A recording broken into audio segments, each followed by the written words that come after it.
Тэр хөл бөмбөг танд юу өгдөг вэ? Энэ спортыг үзснээр хөл бөмбөгийн аль нэг багийг дэмжснээр та юу олсон бэ?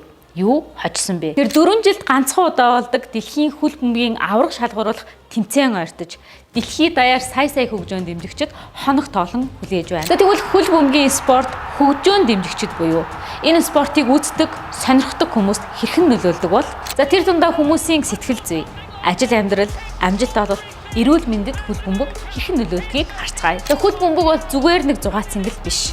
Харин бидний төсөөснөөс түргэн хүрээнд та бидний амьдралд нөлөөлдөг. Үүнийг шинжлэх ухаан баталж байна. Тэр нэгд хөл бөмбөг хүнийг аз жаргалтай болгодог. Учир нь хөл бөмбөгийн тэмцээн үзэх үеэр ялангуяа дэмждэг баг нь ялах үед хүнд аз жаргалын дааврууд их хэмжээгээр ялгардаг. Тэгэхээр тэмцээний эзэгтэй үед болон ялтын үеэр хүний тархины урамшууллын тогтолцоо идэвхжиж, эрч хүч, урам зориг, итгэл найдвар төрүүлдэг. Ялангуяа хөл бөмбөгийн спорт бол бага оноотой, нэг тоглолтод харьцангуй цөөн гол ордог. Тэгвэл нэг оноо буюу нэг голын хүнд үзүүлэх нөлөө маш хүчтэй байдаг байна. Өөрөөр хэлбэл дэмждэг баг нь гол оруулах үед хүнд маш их хэмжээний дофамин ялгардаг. За мөн хөл бөмбөг нь таамаглах боломжгүй гинтийн үйл явдлуудаар дүүрэн байдаг учраас хүмүүст хөл бөмбөгт дурлах, түүнийг дахин үзэх хүсэл төрдөг байна. За мөн хөл бөмбөг зөвхөн үзэж байгаа цаг хугацаанд буюу 90 минутын турш хүнийг аз жаргалтай болгоод зогсдоггүй. Урт удаан хугацаанд хүний сайн сайхан амьдралын нэг хэсэг болдог. Тэр энэ төрлийн спортыг тогтмол үздэг. Үнж хөгжөөн дэмжигчдийн тархины урамшууллын систем идэвхтэй байдаг. Улмаар урт хугацаанд хөл бөмбөг тогтмол үзэх нь хүний тархины бүтцэд тодорхой өөрчлөлт оруулахыг Японы эрдэмтэд тогтоосон байдаг. Хоёрт хөл бөмбөг үзэх нь зарим хүний хувьд сэтгэл зүйн засал болдог. Яагаад гэж вэ? Учир нь хөл бөмбөг агшин зурт шийдэгддэг спорт учраас альва тоглолтын хувь заяа богино хугацаанд буюу нүд ирмэхийн зурцал шийдэгддэг. За тиймээс тэмцээний үеэр үзэгчид догдлол, гайхшрал, төгшүүр, гуниг, харуулсал гэд олон төрлийн мэдрэмжийг нэг дор мэдэрдэг. За ингээд баярлах, хашгирах, уйлах, уугаалах гэд өдөр тутмын амьдралдаа тэр болгон ил гаргаад байдаггүй үйлдэлүүд гаргаж мэдрэмжээ чөлөөтэй хуваалцдаг. За ялангуяа тоглолт үзэх үеэр хүмүүсийн сэтгэл хөдлөлийн түвшин ижил байдаг учраас хэн нэгнээс ичиж санаа зовлгүйгээр мэдрэмжээ чөлөөтэй хуваалцаж чаддаг. За энэ хэрээр хүн тайвширч сэтгэл санаа нь чөлөөлөгддөг байна. За энэний нэргээд хөл бөмбөгийн фанатуудад ялангуяа эрчүүдэд сэтгэл зүйн засал эерэг дадал болдог байна. Тэр орчин үеийн социологийн гол онолчдын нэг болох Рэндалл Коллон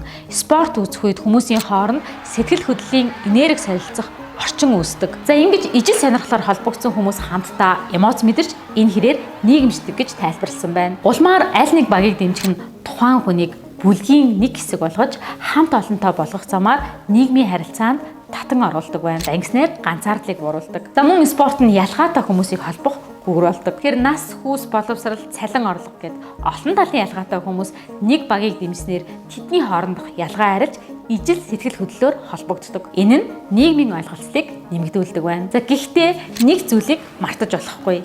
Аливаа юм хим хэмжээнээсээ хитрээд эхлэхээрээ сайнаасаа илүү саар нөлөө үзүүлдэг. За хөл бөмбөгт хит донтох, туйлшрах, ялалт ялагдлыг хүн дээр хүлээж авах нь стресс үүсгэж эрүүл мэндэд эрсдэл дагуулдаг. Тэгэхээр хөл бөмбөг үзэх үед стрессийн даавар болох кортизол их хэмжээгээр ялгарч зүрхний цохилт түргэсдэг. Тэгэхээр ухаалаг цаг ашиглан судалгаа хийж үзэхэд хөгжөөн дэмжигчдийн стрессийн түвшин болон зүрхний цохилт тоглолт эхлэхээс өмнө болон эцэгтэй мөчүүдэд хамгийн өндөр байдаг нь харагдсан байна. Тэгэхээр 2006 онд Германд олсон хөл бөмбөгийн дэлхийн аварга шалгаруулах тэмцээний үеэр зохион байгуулагч орон болох Германы шгшээ ог тоглосон өдрүүдэд зүрх судасны өвчний улмаас түргэн тусламж дуудсан дуудлагын тоо эрс нэмэгдсэн байна. За энэ төрлийн түргэн тусламжийн дуудлагын тоо бусад өдрүүдтэй харьцуулахад 2.6 дахин өндөр байсан байна. Тэр хөл бөмбөгт хит улаарч донтох нь таны эрүүл мэндэд сөрөг нөлөөтэй гэдгийг мартаж болохгүй. Зөөнөөс гадна ялагдал ялалтаас илүү хүчтэй нөлөөлдөг. Шанхай спортын сургуулийн судлаачдын дунд хийсэн судалгаагаар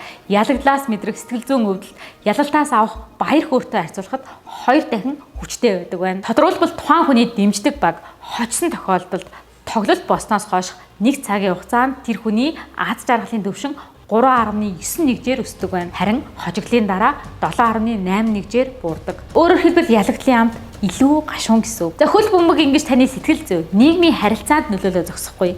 Сэтгэн бодох чадвар хүртэл нөлөөлдөг. Учир нь хөл бөмбөгийн спорт нэг талаас стратегийн тоглоом юм. За тэр утгаараа хөл бөмбөгийн тэмцээн үзэх үеэрээ хүмүүс тоглолтын стратеги төлөвлөгөөг ойлгож зүүн шинжилгээ хийж эхэлдэг. За ингэснээр хүний танин мэдрэмжийн чадварууд сайжирдаг байна. За мөн тоглолт үзэх үеэрээ хүмүүс яаж богино хугацаанд нөхцөл байдлыг оншиж хэрхэн шуурхаа шийдвэр гаргаж болдгийг хөндлөнгөөс харж ажигладаг байна. За ингээд харахаар хөл бөмбөгийн тоглолтыг шууд үзэх нь цаг үрсэн дэмий зүйл биш болж таарч байна. Магадгүй спорт сонирхдаггүй, хөл бөмбөг ойлгодоггүй зарим хүмүүсийн нүдэнд энэ спортын фанатууд үр ашиггүй зүйлд үнэт цагаа үрж байгаа юм шиг харагддаг байж болох юм. За гэтэл энэ спортыг үзснээрээ энэ спортын фанат байснараа зарим хүн аз жаргалыг мэдэрч бие махбод, сэтгэл зүй, нийгмийн харилцааны хувьд олон эерэг нөлөө ач тусыг авдаг байна. Өөрөөр хэлбэл хөл бөмбөг гэдэг зүйл хувь хүний хөгжил, сайн сайхан байдалд эерэг нөлөө үзүүлдэг нэг хөшүүрэг болох нь харагдаж байна. Тэгвэл хэдхэн хоногийн дараа сая хүний дурсамж, догтлол, нөхөрлөл, аз жаргалын нэг хэсэг болдог дэлхийн хөл бөмбөгийн аврах шалгаруулах тэмцээн эхлэх гэж байна. Ирэх 1 сарын хугацаанд бүх дэлхийн бүхэлдээ нэг бөмбөг, нэг мөрөөдөл, нэг сэтгэл хөдлөлөөр холбогдох нь